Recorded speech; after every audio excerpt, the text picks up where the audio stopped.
All right, we're gonna get right to the point here. Check out what I picked up last week. Oof. Ah. Boy, oh boy, is it glorious.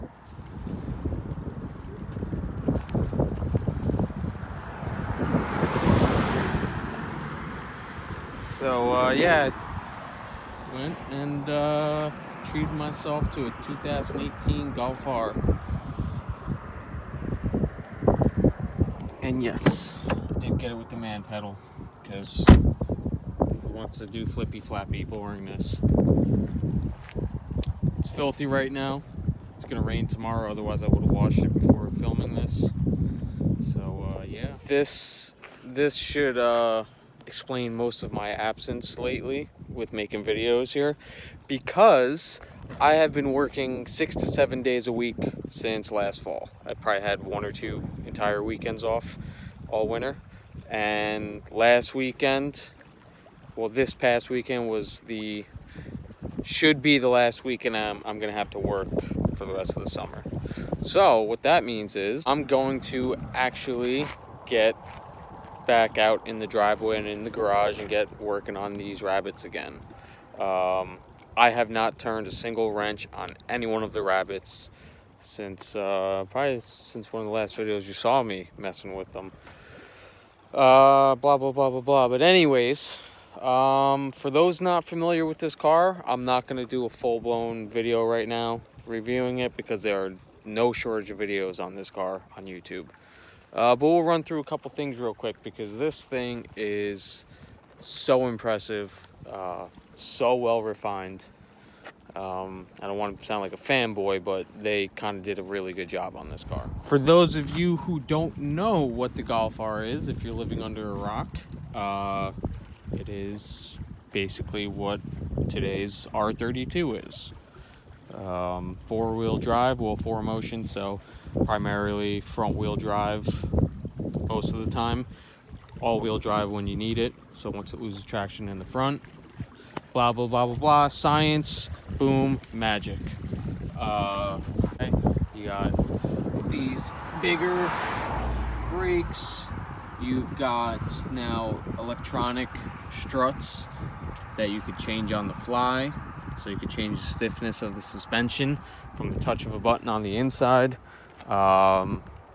We've got the 2018s all come with dynamic lighting. So that what that means is headlights follow the steering and follow the road.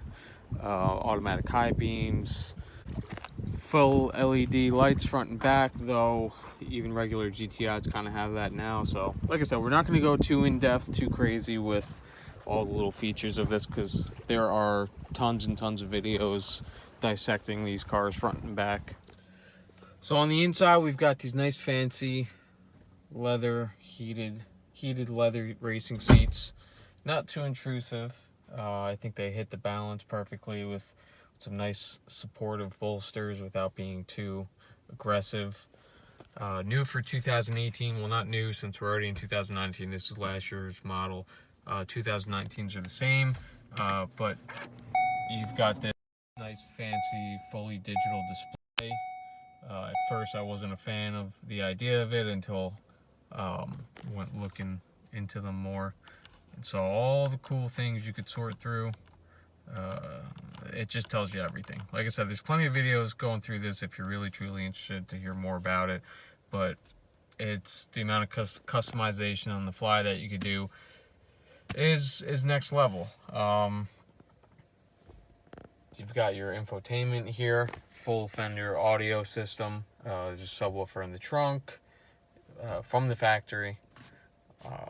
This is pretty sweet. This is definitely nice to have. Gives you oil temp, boost pressure, G meter, all that stuff. It's pretty nifty. It's cool to have. Of course, you got Apple CarPlay, all that stuff, Android Auto. Yeah, you know, in a nutshell, they kind of nailed it with this car. You got active cruise control, which, you know, just for example, when I say they really kind of hit the nail on the head with this car, I've driven a couple cars with dynamic cruise control, and what that is it follows the car in front of you and slows up and speeds down accordingly. On other cars, this feature can be too intrusive or not aggressive enough, whatever you want to, however you want to describe it. This system on other cars that I've driven it on can suck. So, you know, they did a good job with all sorts of little things of that nature, with the fine tuning, how things should be, where you want buttons. To turn off the lane assist and the front crash assist, you can change it on the fly. Now, the blind spot monitor, that stuff's not something I would want to change on the fly, but the lane assist, there's times where you're on certain roads where it's you don't want it. You don't want it taking the wheel from you. And same thing with that. It's not too intrusive. I think it's just right for me personally. You know, some people might argue they don't like it at all, but me personally, I feel like they did a really good job with it. But again, back to just the ergonomics of the car. You know, that button's right there where you'd want it. You'd want it somewhere easy to access, quick and easy to reach. You don't have to go digging through the menus to turn it on and off. Just to kind of give you an idea of how crazy these stupid cars are nowadays and how far the GTI or Golf has come. Like I said, when I owned I used to own a Mark IV. That was my first car. Those were considered to have a bunch of computers in them and all that fancy stuff. And there's a thing called VAGCOM. And basically what that is you're able to hook up a computer, a laptop, an actual physical laptop computer, to your car and make a couple tweaks. And back then, like, one of the biggest and only things you could change, which was still kind of impressive at the time, was you could make it so that you hold your key fob open or lock or unlock, and the windows would go up or down. So that was like kind of cool, you know. You could let's customize it, let's change a couple things with VAGCOM. There were a couple other small things you could change and code and all that stuff, whatever. Today, the amount of stuff that you could go in and code and change on these cars will make your head spin. For example, you could code it so that when you go into reverse, one or both mirrors will tilt down to aim down at the curb for you. Same thing, you could change the coding so that the windows open or close with the key fob. This car has a feature that when it's raining out, the brakes will automatically lightly squeeze every so often to dry off the rotors and give you a good ready to go brakes. You can go and tweak the setting on that. I don't even know where to begin to start covering all the different things you could tweak on VAGCOM with these cars. Long story short, these are freaking spaceships. This is a spaceship on wheels. What that is, you've got Eco, Comfort, Normal, Race, Custom. Now we'll go into Custom real quick just to give you an idea of all the different stuff that gets changed through the different modes, whether you pick one preset or you want to set up your own custom. So if you got suspension, you could do Comfort, Normal, Race. Steering, it does have an electronic steering rack, so you could change basically the stiffness of that. Gives you all sorts of different feels, and it is noticeable between Race and Comfort. Drive system, so that's basically your engine tuning, more or less. In race mode, the throttle cuts off very firmly, aggressively, whatever you want to call it.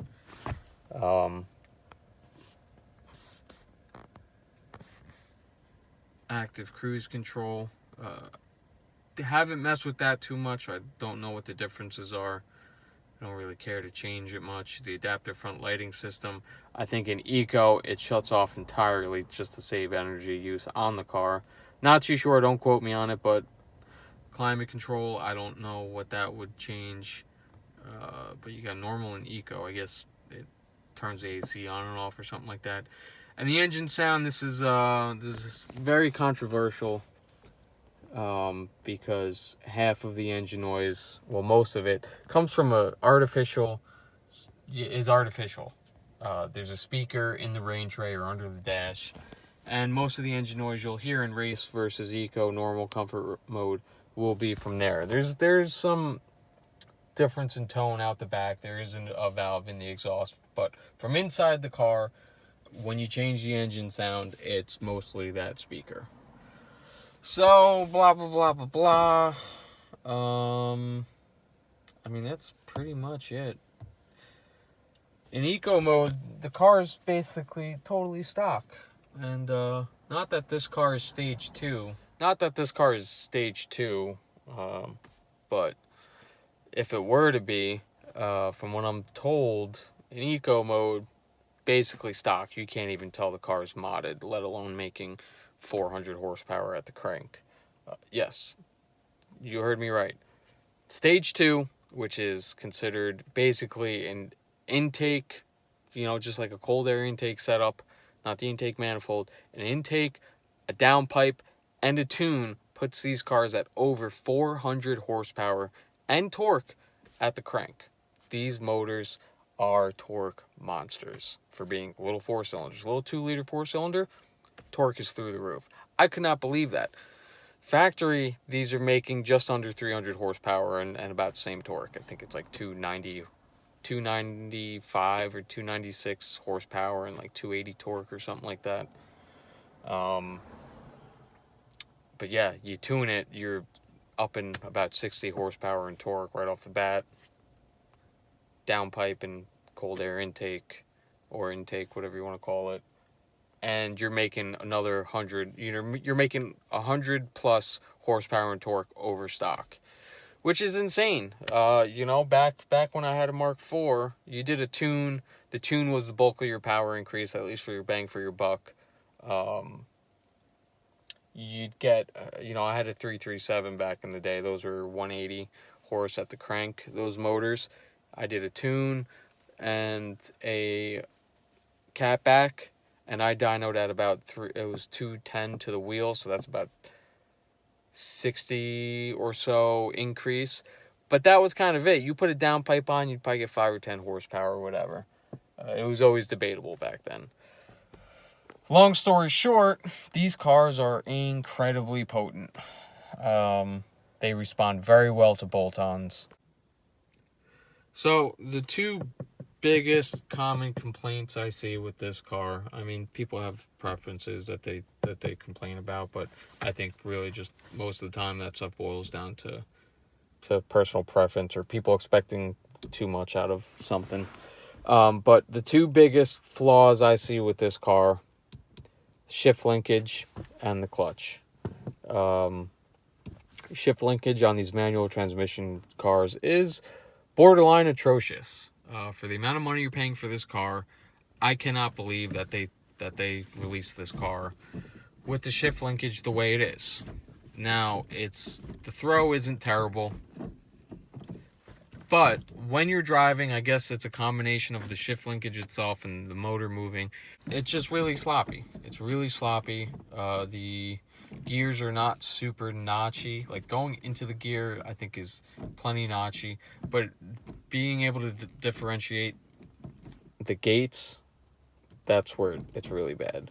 Like, that's third and that's fifth, but when you let go of it, look how much it goes back towards the middle.